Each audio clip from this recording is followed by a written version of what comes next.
Hello, Gene Schwimmer here. Welcome to today's vlog. One short but important item, then on to the main subject for today. The important item is a new subscriber. I mentioned a few vlogs ago that I haven't been welcoming every new subscriber for which I get alerted. And I don't get alerted for all of them, but I've been getting quite a few, and I just haven't been able to mention all of them. It would take too much time. But I got just one this morning, Dina Mayhew. So there's no excuse for me not welcoming Dina. So welcome, Dina, and welcome all the other subscribers. And what's wrong with all you other people? Get out there and subscribe. And now on to the main subject for today, which is actually a public service. I gained so much from this vlog, for which I don't make a dime. I don't get any money, but somehow I gain a lot from it. I guess from being able to visit with all of you. I want to give something back. If I'm getting something, I should give back, right? Give back to the community, like our liberal friends are always advising.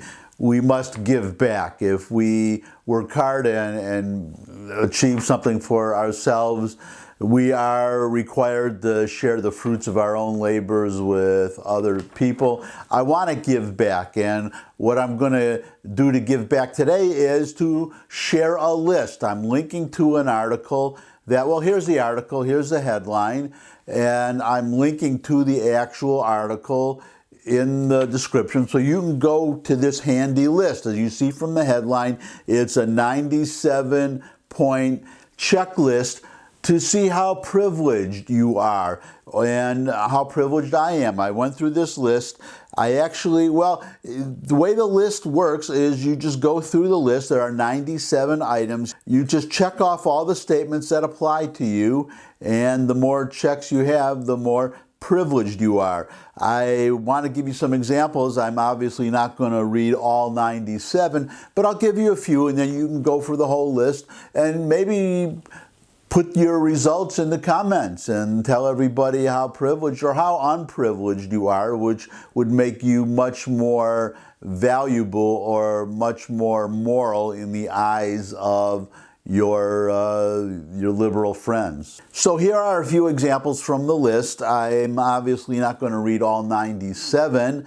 As I said, I linked to it. You can go through, and you may want to really think about these and make sure you check off all the ones that apply to you, so you know just how privileged you are, and therefore how ashamed you should feel to, I don't know, to be all of the items you checked off on the list, and just being alive, just being so privileged. So here's the list, starting at the top. I am white. So if you are white, your skin color tells you that you are privileged. It doesn't matter now whether you are a wealthy white trader on Wall Street making millions of dollars every 2 minutes, or a dirt poor white male in Appalachia who doesn't have 2 sticks to rub together. Doesn't matter if you're white, you are privileged. A poor Appalachian is privileged. A wealthy black person is not. So that's number one on the list. And then let's go down some more. I am heterosexual. I have never had to, quote, come out, unquote. I never doubted my parents' acceptance of my sexuality. If you never doubted, then if you've always been a boy or a girl and your parents never doubted that they thought you were a boy or a girl, then you're privileged. You're privileged. Of course, this one, I'm surprised this one is not at the top of the list, because I should have mentioned this comes from the YWCA, the Young Women's Christian Association. So I would have thought that I am a man would have been at the top, above I am white, but it's down on the list, but they're not numbered anyhow. So I guess they're all equal, actually. It doesn't matter where on the list, they're all indications of privilege. So I am a man. If you are a man, as I am, so I'm privileged in that respect, and I'm white. I still identify as the gender I was born in.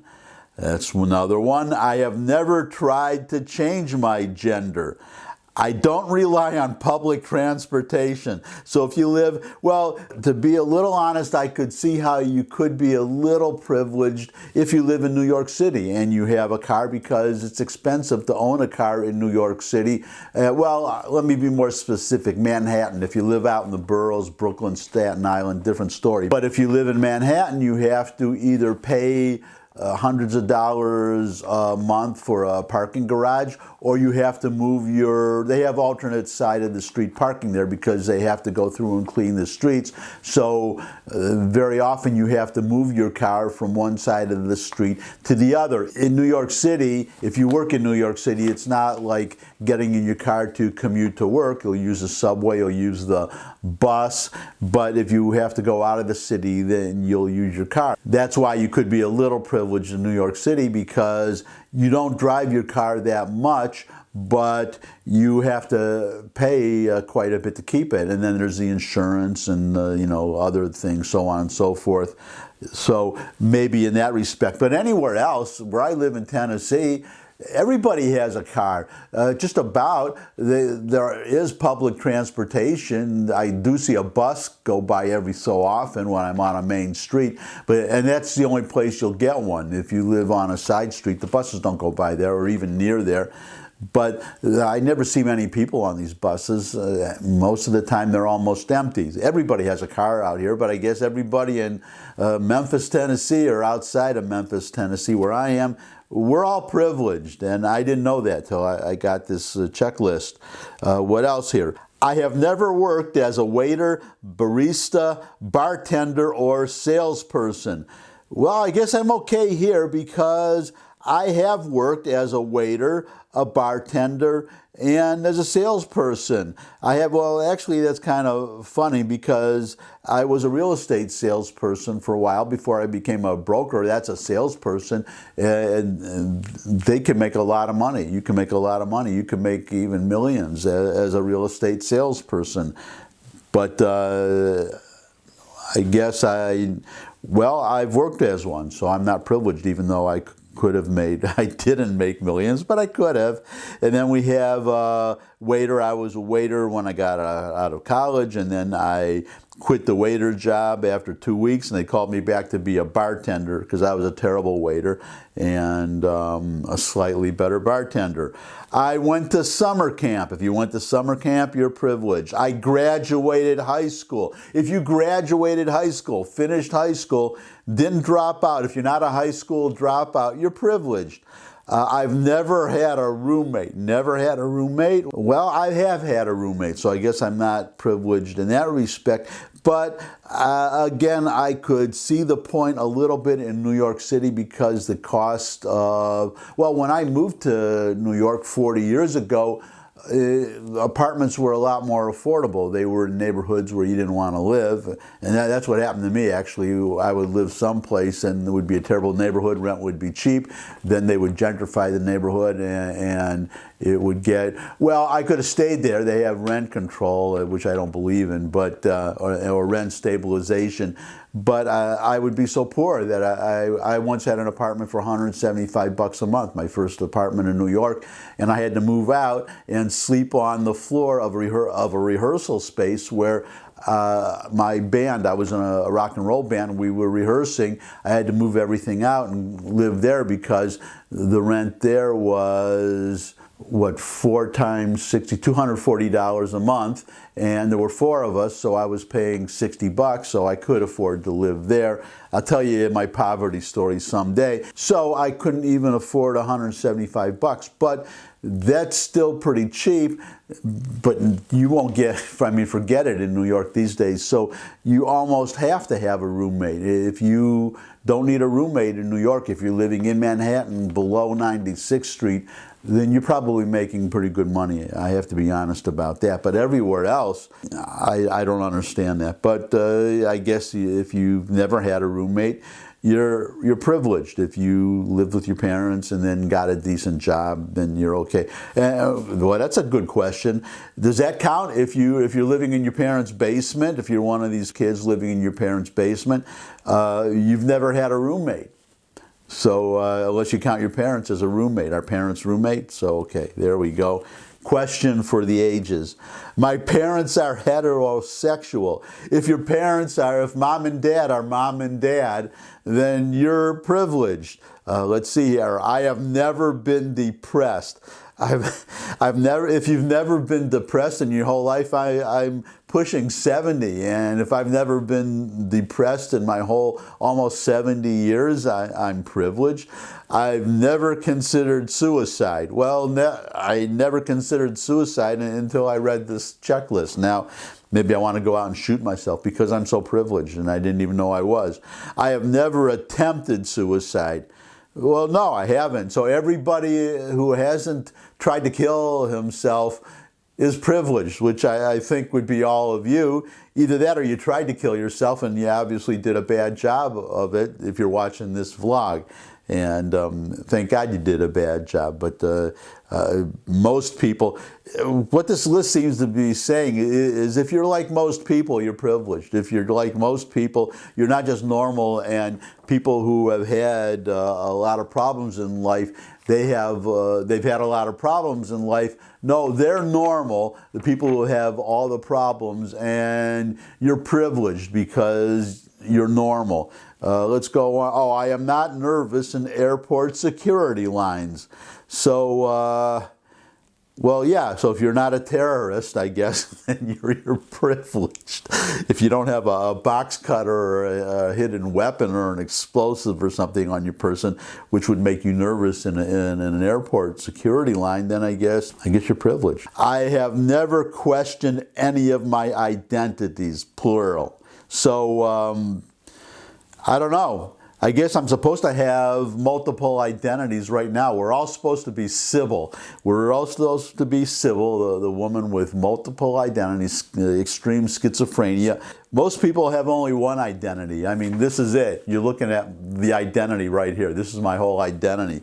But I guess that's wrong. I'm supposed to automatically have multiple identities and not to have questioned any of them. So that's a sample of the list. As I said, I'm not going to go through the whole list. Well, here's another one. My parents are both alive. Okay, if your parents are both alive, then I guess you're privileged because most people's parents are dead. My parents are still married. I do not have any physical disabilities. Well, yada, yada, yada. I'm not going to read this whole thing. But you can read the whole thing. I linked to it. You can link to it. You could fill it out. And I don't know, see how privileged you are and then feel bad about it. Feel guilty about how privileged you are. And, well, one thing you should feel guilty about, you should really feel guilty about, is if you don't give me a thumbs up if you like this video. Share it with anybody you think would also like the video. Got any comments? Comment section below the video. I'll give you a free pass on that, though. You shouldn't feel bad if you don't put a comment in the comment section or ask questions or suggest future topics. You could subscribe. I'm a little iffy on that, how guilty you should feel if you don't subscribe. But Dina Mayhew was able to do it, and I can tell just by knowing that she's a subscriber that she is much happier. She could go through that whole checklist and probably not even have to check off a single box after having subscribed. So you could do the same, and well, it's up to you, right? I'm not a liberal. I don't want to control your life. Just tell you how to live it better, and then it's up to you. And what else we got here? We got subscribe, visit my other channels, my hot dog channel and my music channel, links in the description. And finally, just come back and see me again. I really enjoy doing these videos for everybody, and it's nice to know when I do these videos that it's not like a message in a bottle that I cast off the island, the deserted island, and hope somebody gets it. I know from the views that not many people are watching. You should be very proud of yourself, at least so far. But I do know somebody is watching, and I really appreciate it. So that's it. Thanks for stopping by. I look forward to seeing all of you again. And until I do see all of you again, bye.